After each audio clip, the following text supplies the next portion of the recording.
It is July the 12th, and this is the close alert for one of our gap trades, which was REGN. If you will recall, we opened this trade on June the something after this gap. So we saw this gap, we did a quick gap analysis, we determined that this gap is going to close, and we bought the stock.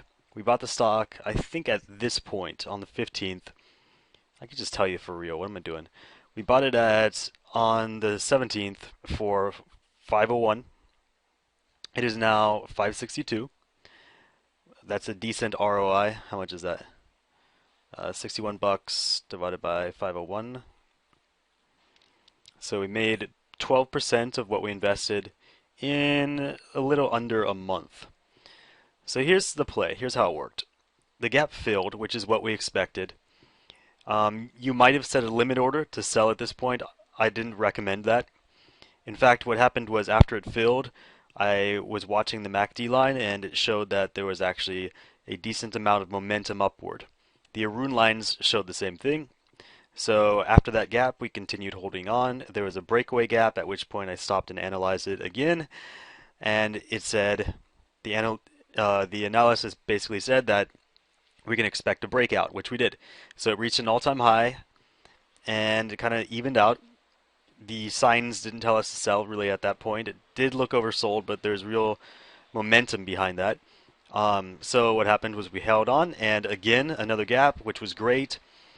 But now the gap has filled, and we are kind of stuck in no man's land. If you look at the stochastics, we are crossing below the 50 line, which is a sell signal. Also, the black MACD line is crossing under the red MACD line, another sell signal.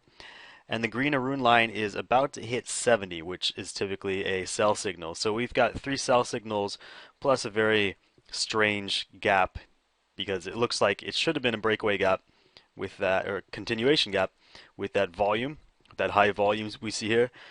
But the candlesticks didn't show us anything bullish. Instead, the gap filled, so we might have held on a little longer than we should have, but realized we bought at 501. So we made 12% already. I'm recommending you close this now and take your profit and reinvest it in the next gap trade. If you have any questions, as always, send me an email.